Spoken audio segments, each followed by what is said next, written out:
So hello and welcome to today's video. As you can tell by the video, today we're going to be going over the unreleased private demo of Buddy. Now of course that sounds really weird. Buddy was a very private game during its development. It was announced in May 2005 and absolutely nothing was heard about it again until a few months before its release in August 2006. And even if we exclude that, Rockstar haven't been the kind of company to do demo discs. As far as I'm aware, they've never actually released demos.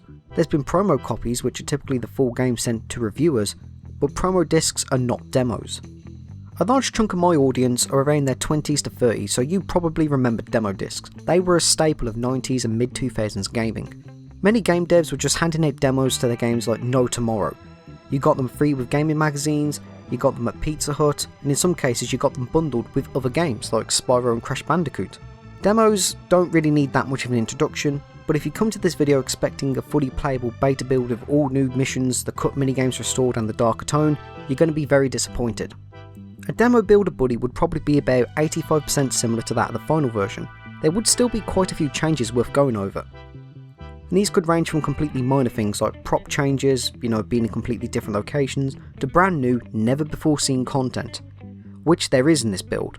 Now, some of you are probably going to say, have you got this build? Are you going to show us anything about it? I don't have it, but I know it exists. But I will be going over the massive change in the demo later on in the video. So first of all, what evidence is there to support a demo version of Buddy even existing? Buddy YouTuber Simon Bestie has mentioned he's found code in the final version of the PS2 that actually checks if you're playing the demo or not. That kicks in during the loading screen. This of course always defaults to no, you're not playing the demo, it's the full game, and lets you play as normal. So what happens if Buddy believes you're playing the demo version? According to Simon, instead of loading into Welcome to Bullworth or a previous save, you instead get automatically booted into Save Algae or Halloween. Now one thing to remember is Simon said that he's also never gotten this to work, and this is probably due to the build difference, which I'll also get onto later on. Secondly comes from the former British gaming magazine Game Master, who were one of the very first news outlets to get an actual look at Buddy live and even mentioned they got to play it themselves, even though it was only about 6 missions. Now despite what you might be thinking, no it wasn't they just got to play the first 6 missions of the game and get to write their review on that. The missions they mentioned are not the first 6 missions of the game. They are 5 random missions from Chapter 1 and 1 side mission from Chapter 2. The magazine mentions they were allowed to play 6 missions, these being Defend Bucky, Halloween, The Big Prank, That Bitch, Panty Raid, and finally Rustle in the Hole. 5 of those missions are all really close together in where they appear in the main game. Panty Raid of course is the only one from Chapter 2 that makes its appearance here. Some of you probably hear that list and think that's just the mid-stage of Chapter 1, because Defend Bucky and That Bitch are pretty much available at the exact same time, and Halloween does take place after. It's actually missing a few things. The Candidate is supposed to come after Defend Bucky and That Bitch, but this one seems to skip over Candidate and go straight to Halloween and The Big Prank. Now this is also very interesting because in the Brady Games strategy guide for Buddy, it shows Halloween decorations up during the Candidate. In the final game, these decorations only show up once you've actually beaten the Candidate, otherwise they don't show up at all. Then of course Help Gary seems to be skimmed over entirely and goes straight to Rustle in the Hole, which was entirely different, and I'll get onto that in a moment. That's going to be a very interesting part and I hope you stick around for it. I'm not sure where Panty Raid falls into this though, because it was listed before the Rustle fight, so it wouldn't surprise me if it was added so demo players could explore the map a little bit and not just stay on school grounds. Now, I'm not entirely sure on map restrictions in this demo. The magazine mentions Bullworth Town as it mentions that's where townies are found, but there's no mentions of New Coventry or Blue Skies, or even more interesting, Old Bullworth Vale, which as you know is also unlocked in Chapter 2. It's not confirmed of course and this is just my potential theory on it, but I would not be surprised if the bridges to Old Bullworth Vale were blocked off for the demo. It's really not uncommon for developers to block off maps like that. For example, the Saints Row demo on the Xbox 360, the original Saints Row, not that crap 2022 one, did the exact same thing. You were allowed to explore a very tiny portion of still water and you couldn't go past the barrier. You could with glitches, but anyway, back on topic. So now let's get onto the big point of the video, Rustle in the Hole. It's a very strange addition, isn't it? After all, it's the ending to Chapter 1 and a major plot point in the story where Gary turns on you. So adding that spoils the story, doesn't it? The magazine does have a brief synopsis of what missions they played were and what they were about. all of them sound the exact same, except for Russell and the Hull, which they gave an insanely different description to the actual mission we know of. The description they gave reads, "It's evening and Jimmy sent a message telling him to go to the school gym. Once he gets there, he realises it's a setup. He's surrounded by kids baying for blood and he's pushed into a makeshift pit where the biggest bully in the school, Russell, is waiting for him. He's heard Jimmy has been spreading rumours involving his mum." This sounds absolutely nothing like Help Gary. I mean, the part of it being a setup and Russell attacking Jimmy for saying rumours about his mum does, but the rest of it doesn't. Jimmy does not get a note telling him to go to the gym. Gary lures him to the sewer. So this implies to me this entire mission was given a massive overhaul to avoid spoiling the game. I do not think this was an earlier version from when Gary wasn't an antagonist. I think this was likely an alternative version of the mission crafted specifically for the demo. That way it prevents any possible news outlet from spoiling the twist ending of Chapter 1. It's also not really unheard of for demos to purposely mess around with a few things either. But regarding Help Gary, its original mission name was Betrayal, as found in the files. It's not exactly subtle.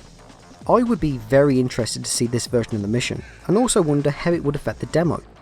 Would we still have to fight Russell in this one? Would it have an alternative ending perhaps? Would it be a bit of a cliffhanger where as soon as Jimmy sees Russell the game fades to black and kicks you at the demo?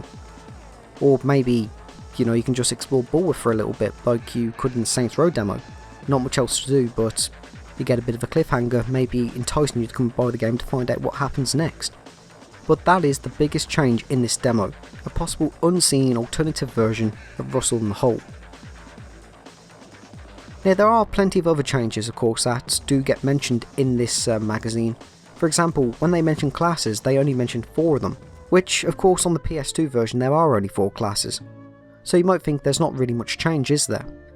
Well, listen to the classes available: Chemistry, English, Photography and Gym. Photography in the final game isn't unlocked until Jimmy gets a camera in Chapter 2. And Art appears to be completely absent. I do believe there is also an oversight with Gym because it's mentioned to contain boxing and has a picture of Jimmy gloating over Biff from Boxing Challenge. I think this is an oversight as Rockstar likely just supplied them with these promo pics because there isn't any mention of anything specific to the game of Chapter 2 and onwards. Also, weirdly enough, the buddies are not mentioned as being their own clique. Instead the magazine only refers to the other 5. Which, if you know about the beta version of the buddies, you'll know they were not supposed to be their own clique initially, and they were a late addition that were created after the punks were deleted. And this magazine also has mentions of the deleted graffiti cleaning minigame. Next to Crabble Snitch they mention the busted system and how if you get into trouble you either have to mow the lawn or clean graffiti off the walls. Once again, in the final version of Buddy, these only have leftover files, including Jimmy and Seth's detention quips and locations where this minigame would take place. So how early is this build then? To be honest, I don't know. The magazine was released in October 2006, but it's likely this build might have been created much earlier. We do know there is a slightly earlier build of Buddy out there that was given to the Brady Games team for when they were doing their strategy guide on Buddy. If you read the PS2 version of it, you'll see an older HUD design, mission segments that don't exist. I basically did a video on this about 5 years ago, if you want to see that. But yeah, my point being is the Brady Games guide used a much earlier version, so I would not be surprised if it's around the same age, if not earlier of course. In the Brady Games guide, Help Gary and Russell's fight do appear as normal. So I'm more inclined to believe that maybe this is an earlier build, or maybe, this is just my theory of course, but there is a very small chance that these versions are the exact same, just with one version has a demo triggered while the other one doesn't. Unlikely, but you never know with these things. So what are the odds of this potential demo build ever being found and leaking online? Honestly, I would say very, very, very slim to none. Yes, there are debug builds of Buddy on the Wii, but the difference between that and the demo build was the Wii builds were salvaged from a dev kit. Now in fairness, demo builds are usually compiled and meant to be distributed to as many people as possible. You get people to try it again for free, they might like it, they go and buy it. But this one wasn't. This one was a private demo. So maybe somebody at Games Master has one of these copies laying around. Unlikely because Games Master shut down years ago, and in this article they mentioned they visited Rockstar, not Rockstar sent them a demo like other companies usually do. So to me, this sounds like it was a very private event, and that demo has never left Rockstar's doors. Remember that Rockstar Vancouver made Buddy all the way in Canada. Games Master were a UK publication. So seeing as Games Master visited Rockstar, this tells me that Rockstar Vancouver likely sent over the build to one of the British studios somehow. They never specified which one, so it could be Leeds, it could be North, it could be London. I believe the most likely outcome is that this build is still somewhere in Rockstar's offices, on their server somewhere, and nobody's ever sort of seen it ever again since Games Master or some other publications came to play it. But what do you think about this demo build? Let me know what you think down below. Thank you for watching and have a great day.